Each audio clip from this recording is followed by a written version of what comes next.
J'avais tout un speech pour te présenter, Claude, mais je crois qu'on va foncer directement. Juste pour dire que tu as été de toutes les aventures de Confrontation Europe, secrétaire générale depuis la fondation jusqu'en 2010, puis présidente jusqu'en 2014 et aujourd'hui présidente d'honneur. Claude, c'est à toi. Un grand merci Thomas, un grand merci Philippe, ça fait du bien de l'entendre, il nous promet 10 minutes, il en fait 20, c'est normal, donc j'essaye moi de faire les 5, j'ai tout écrit exprès pour essayer de ne pas dépasser. Je dis bien essayer, je prends les devants.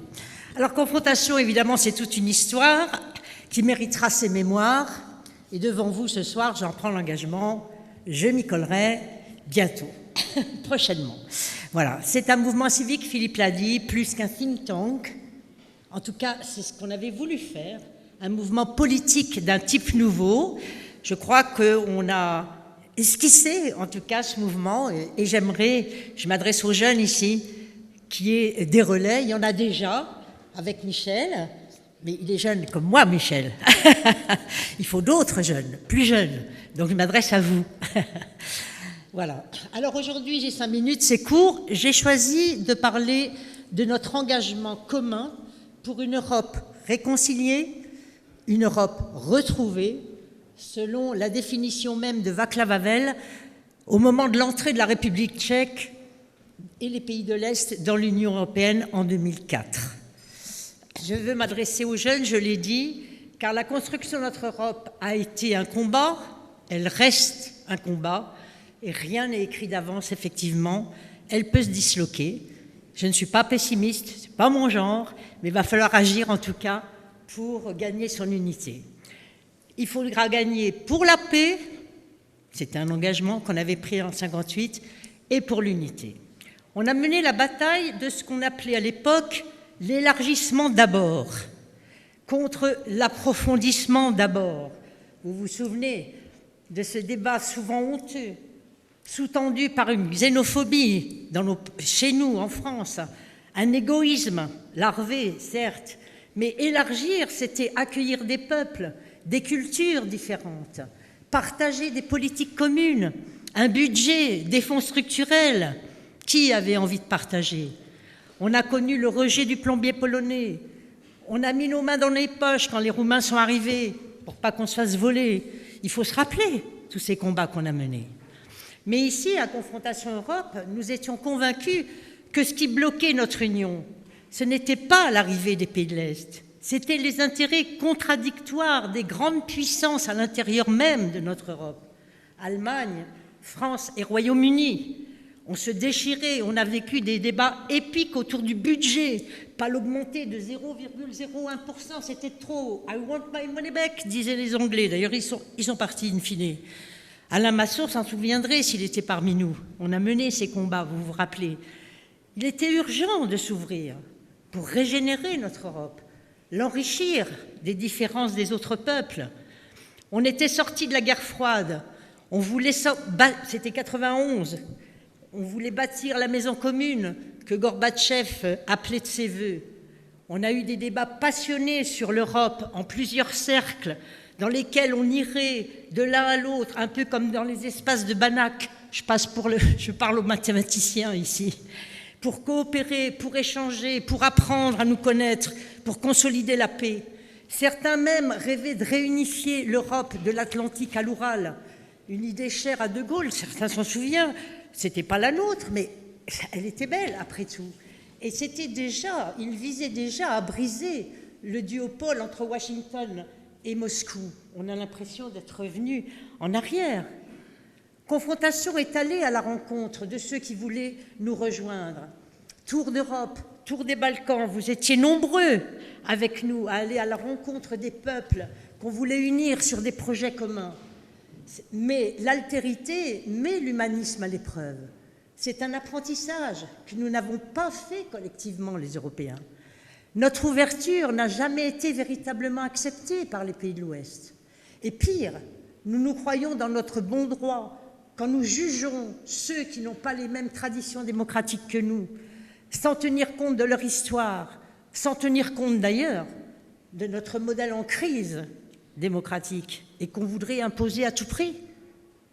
Je ne peux pas développer, évidemment, ici, je n'en ai pas le temps, mais il faudra croiser nos regards sur l'histoire européenne, une histoire commune et pourtant vécue différemment par chacun des peuples.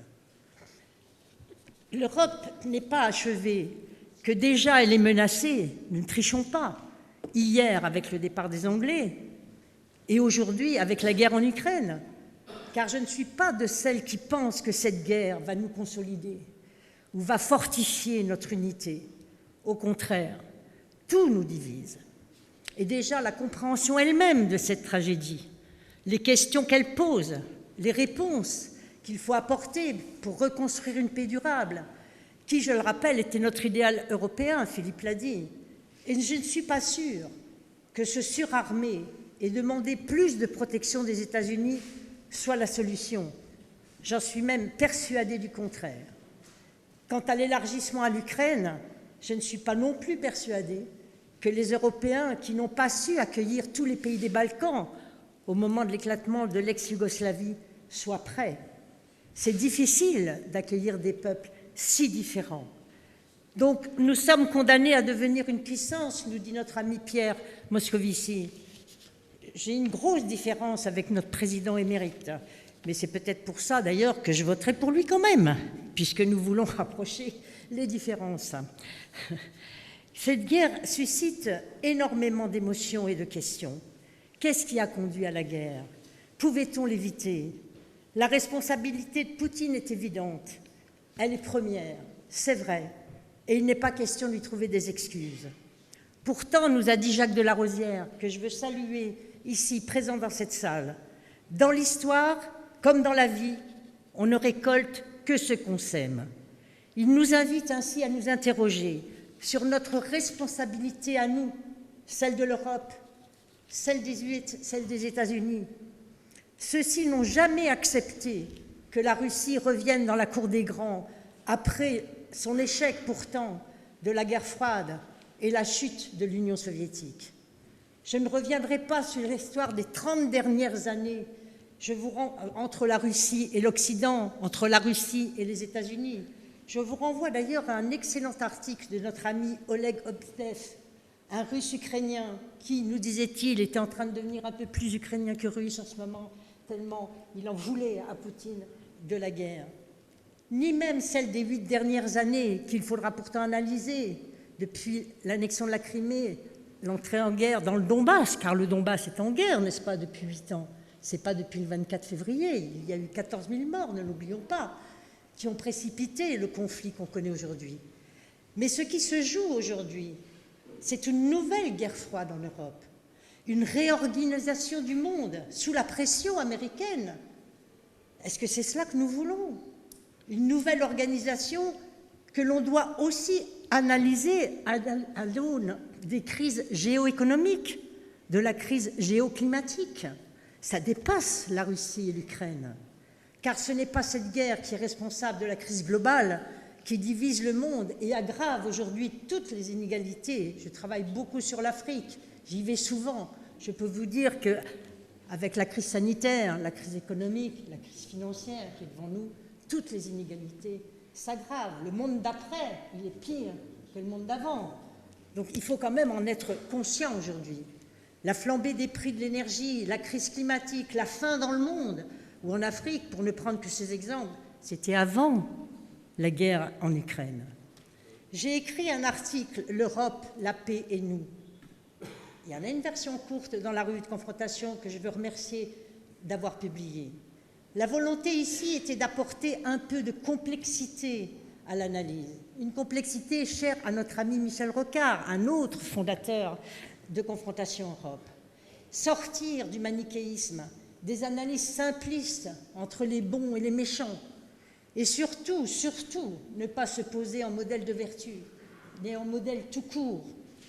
Il m'a fallu, cet article, un message de haine, quelques désaccords, d'ailleurs un désaccord total de notre ami Jean Perlevade, que pourtant j'aime beaucoup, et j'aurais bien aimé qu'il vienne nous le dire, il aurait bien aimé lui aussi d'ailleurs, mais il n'a pas pu, je veux l'excuser, j'en profite. Mais beaucoup de soutien, surprenant, des soutiens de gens qui ne s'expriment pas aujourd'hui. Nous avons besoin qu'ils s'expriment. Nous devons provoquer le débat. Nous n'en avons pas assez. Celui-ci doit s'amplifier. Il doit s'accompagner d'ailleurs d'un devoir de mémoire pour les uns, d'un droit à la mémoire pour les autres. Certes, ce sera très conflictuel, mais nous n'avons pas peur du conflit, n'est-ce pas, Michel? Chacun voudra réécrire l'histoire, mais ce débat doit être mené si nous voulons réussir à construire une paix durable et un monde réconcilié. J'invite d'ailleurs les jeunes à s'engager avec nous, les moins jeunes, dans cette voie de la confrontation, difficile, exigeante, mais passionnante. Un petit message pour vous.